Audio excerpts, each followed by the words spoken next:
Bismillahirrahmanirrahim. Assalamualaikum warahmatullahi wabarakatuh. Kami dari kelompok 4 akuntansi biaya AKS 4D yang beranggotakan saya sendiri, Indah Putri Setiani dengan NIM 195221135. Nama saya Latifah Tamima dengan NIM 19522211153. Perkenalkan, nama saya Mita Fitri Nur Aini dengan NIM 195221154. Kami di sini akan menjelaskan salah satu materi dalam akuntansi biaya, yakni biaya tenaga kerja. Kalau teman-teman ingin tahu lebih lanjut, saksikan video yang berikut ini.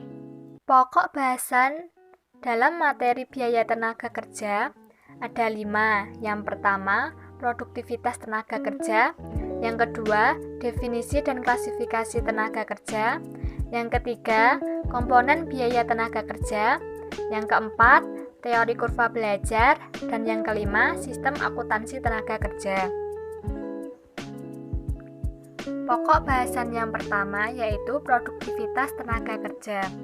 Produktivitas tenaga kerja merupakan ukuran kinerja aktivitas produksi menggunakan tenaga kerja sebagai tolok ukur, yang mana produktivitas diukur melalui output fisik berupa produk atau jasa per jam tenaga kerja. Upah, gaji, tunjangan lainnya menjadi faktor penting karena merupakan penentu tingkat produktivitas tenaga kerja. Tingkat produktivitas tenaga kerja dalam jangka panjang dapat memberikan manfaat kepada perusahaan, karyawan, dan masyarakat secara menyeluruh. Dampak yang dirasakan dari peningkatan produktivitas secara umum adalah peningkatan laba perusahaan dan peningkatan pendapatan real tenaga kerja, serta masyarakat yang mendapatkan produk berkualitas dengan harga yang kompetitif. Pokok bahasan yang kedua yaitu definisi dan klasifikasi tenaga kerja. Tenaga kerja adalah daya kerja fisik maupun mental menggunakan sumber daya manusia atau karyawan untuk menghasilkan suatu produk atau jasa tertentu. Biaya tenaga kerja adalah seluruh imbal jasa yang diberikan karena penggunaan sumber daya manusia atau karyawan tersebut. Biaya tenaga kerja secara umum diklasifikasikan sebagai gaji dan upah. Gaji adalah biaya tenaga kerja yang dibayarkan secara teratur atau bersifat reguler untuk keperluan pelayanan, kepegawaian, ataupun manajerial. Sementara upah adalah biaya tenaga kerja yang dibayarkan atas dasar jam, harian, atau bagian kerja. Oleh karena dalam industri manufaktur, perusahaan dapat diklasifikasikan ke dalam 3 fungsi utama, yakni fungsi produksi, fungsi pemasaran, serta fungsi administrasi dan umum. Dengan demikian, biaya tenaga kerja perusahaan manufaktur digolongkan menjadi biaya tenaga kerja produksi, biaya tenaga kerja pemasaran, dan biaya tenaga kerja administrasi dan umum. Contoh dari biaya tenaga kerja produksi yakni gaji karyawan pabrik, biaya kesejahteraan karyawan pabrik, upah lembur karyawan pabrik, upah mandor pabrik, dan gaji manajer pabrik. Sedangkan contoh biaya tenaga kerja pemasaran yaitu upah karyawan pemasaran, biaya kesejahteraan karyawan pemasaran, biaya komisi pramuniaga, dan gaji manajer pemasaran. Sedangkan contoh dari biaya tenaga kerja administrasi dan umum adalah biaya gaji karyawan bagian akuntansi, gaji karyawan bagian personalia, gaji karyawan bagian sekretariat. Selanjutnya, dalam kaitannya dengan fungsi produksi di perusahaan manufaktur, tenaga kerja dapat diklasifikasikan menjadi tenaga kerja langsung dan tenaga kerja tidak langsung. Tenaga kerja langsung adalah seluruh tenaga kerja yang terlibat langsung dalam proses produksi dan dapat diidentifikasi atau ditelusuri pembebanan biayanya ke dalam suatu produk, batch, atau departemen. Upah atau gaji yang timbul atas tenaga kerja langsung diperlukan sebagai biaya tenaga kerja langsung dan dibebankan secara langsung sebagai bagian dari biaya produksi. Sementara, tenaga kerja tidak langsung adalah tenaga kerja yang jasanya tidak dapat diidentifikasi secara langsung ke dalam suatu produk. Pokok bahasan yang ketiga yaitu komponen biaya tenaga kerja yang terdiri dari 5. Yang pertama, gaji dan upah pokok. Yang kedua, program upah insentif. Yang ketiga, upah lembur dan premi lembur. Yang keempat, program pensiun. Dan yang kelima, pajak penghasilan karyawan atau PPh pasal 21. Yang pertama, gaji dan upah pokok. Gaji pokok adalah imbalan kerja dasar yang dibayarkan secara teratur kepada karyawan atas pekerjaan yang dilakukannya. Sementara upah pokok adalah imbalan kerja dasar yang diberikan kepada karyawan untuk pekerjaan yang dilakukan berdasarkan jam kerja, jumlah unit atau kombinasi dari keduanya, dan seringkali disebut sebagai tarif dasar atau tarif kerja. Dan yang kedua, program upah insentif. Program upah insentif merupakan program yang memberikan tambahan upah kepada karyawan berdasarkan kinerja karyawan tersebut. Upah insentif ini diberikan kepada karyawan yang mempunyai kinerja melampaui atau di atas standar yang telah ditetapkan. Program insentif ini dapat dilakukan untuk individu, kelompok, maupun seluruh organisasi perusahaan. Program upah insentif yang pertama adalah program insentif individu. Pada dasarnya, upah insentif merupakan pengembangan lain dari upah berdasarkan tarif kerja per unit, di mana pembayaran dilakukan berdasarkan jumlah unit yang dihasilkan dengan standar waktu yang telah ditetapkan.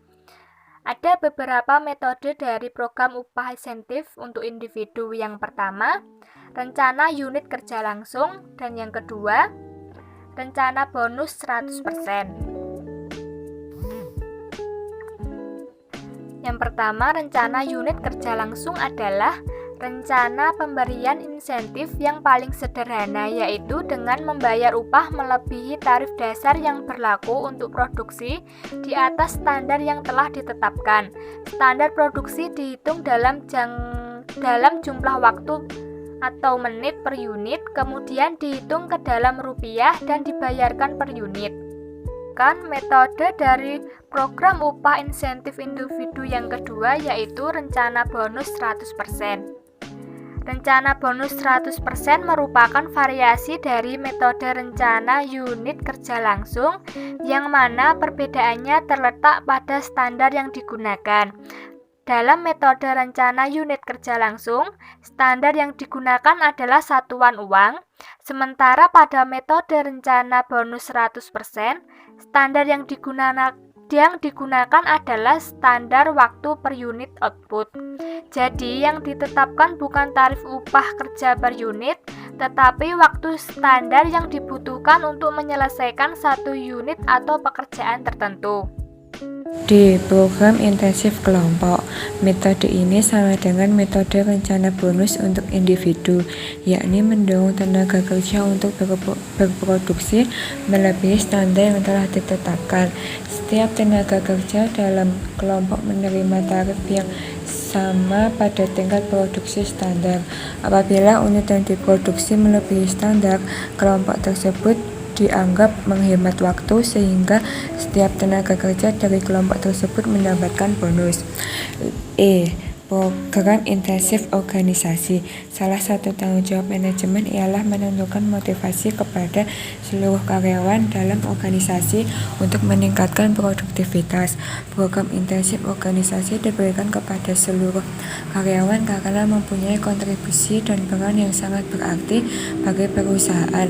Keberhasilan dari program ini adalah biaya tenaga kerja normal yang terukur, rasio nilai output terhadap biaya tenaga kerja yang stabil, serta intensif dari kebijakan yang adil bagi seluruh pihak yang berpartisipasi.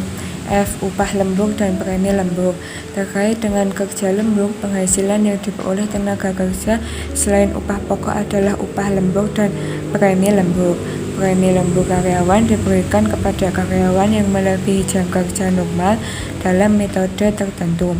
Misalnya, Sukarman, karyawan PT Sakura Murni yang bergerak dalam bidang pembuatan tekstil berupa kain grey. Sukarman bekerja selama 45 jam dalam 1 minggu. Tarif upah per jamnya sebesar Rp7.500, premi lembur sebesar 50% dari upah reguler. Jam kerja reguler per minggu sebanyak 40 jam atau 8 jam per hari. Berdasarkan informasi ini, Sukarman memperoleh upah sebesar Rp356.250 dalam 1 minggu. Berikut perhitungannya. Upah kerja reguler 40 dikali 7.500 sama dengan 300.000. Upah lembur 5 kali dikali 7.500 sama dengan 37.500. Premi lembur dikali Rp3.750 sama dengan Rp18.750. Upah selama seminggu yaitu Rp356.250. G. Program pensiun. Pensiun ini bertujuan untuk menjamin hari tua bagi seluruh karyawan sebagai bentuk penghargaan atau balas jasa yang mana mereka telah mengembangkan sumber dayanya kepada perusahaan. Berdasarkan UU No. 13 Tahun 2003 tentang Ketenagakerjaan, imbalan masa kerja yang diberikan kepada karyawan setelah menyelesaikan masa kerjanya terdiri dari uang pesangon, uang penghargaan masa kerja, uang penggantian hak jaminan sosial tenaga kerja. Iuran pensiun yang dibayarkan oleh perusahaan dikelola oleh suatu entitas yang mandiri, yang mana lembaga tersebut berdiri sendiri dan terpisah dengan perusahaan tempat karyawan bekerja. H. Pajak penghasilan karyawan. PPh Pasal 21. Pajak penghasilan adalah pajak yang baru dibayarkan oleh wajib pajak karena memperoleh atau menerima penghasilan. Karyawan sebagai wajib pajak yang memperoleh atau menerima penghasilan wajib bayar pajak.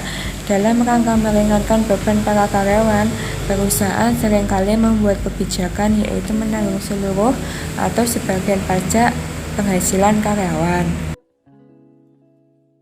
Teori kurva belajar adalah teori yang menyatakan bahwa setiap kali jumlah unit kumulatif menjadi 2 kali lipat, maka rata-rata waktu kumulatif per unit berkurang sebesar persentase tertentu.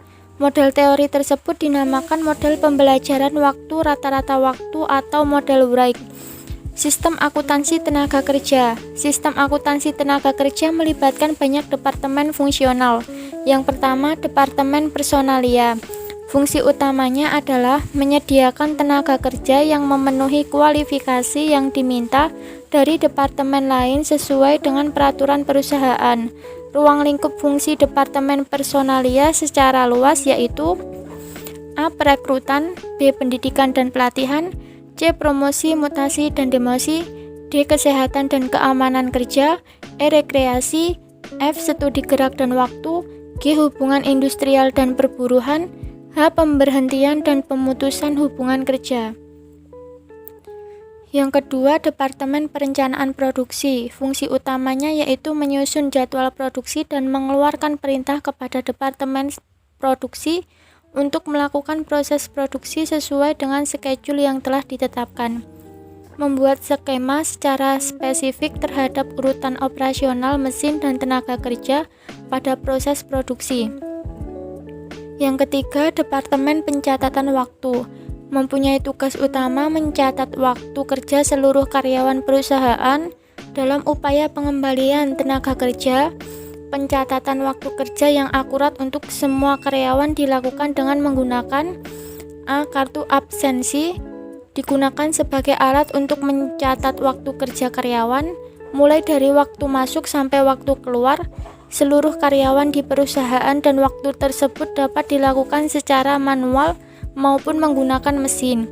Yang B. Kartu jam kerja, berfungsi sebagai alat untuk mencatat pemakaian waktu hadir karyawan Departemen Produksi. Kartu ini juga digunakan dalam mengerjakan berbagai pekerjaan ataupun produk. Yang keempat, Departemen Penggajian. Fungsi utamanya yaitu menghitung, menyiapkan, dan mendistribusikan gaji dan upah seluruh karyawan di perusahaan.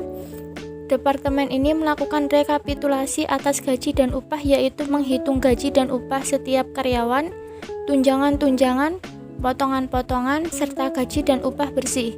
Setelah melakukan rekapitulasi gaji dan upah, langkah selanjutnya adalah melakukan distribusi atas gaji dan upah ke masing-masing departemen, yaitu Departemen Produksi, Departemen Pemasaran, dan Departemen Administrasi dan Umum. Yang kelima, Departemen Akuntansi Biaya.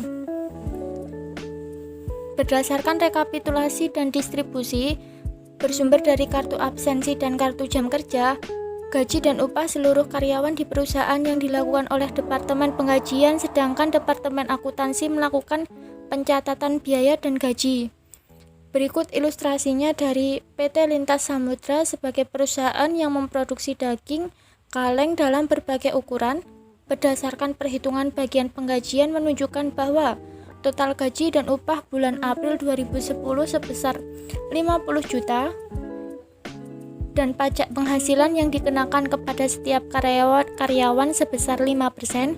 Berikut ayat jurnal yang dibuat Departemen Akuntansi untuk mencatat perhitungan atau rekapitulasi gaji dan upah seluruh karyawan. Bulan April, 6 akun dan keterangan. Biaya gaji dan upah pada debit sebesar 50 juta, utang gaji dan upah pada kredit sebesar 47.500.000, utang PPh karyawan pada kredit sebesar 2.500.000, keterangan rekapitulasi gaji dan upah karyawan perusahaan. Sekian presentasi dari kelompok 4, kurang lebihnya mohon maaf. Wassalamualaikum warahmatullahi wabarakatuh.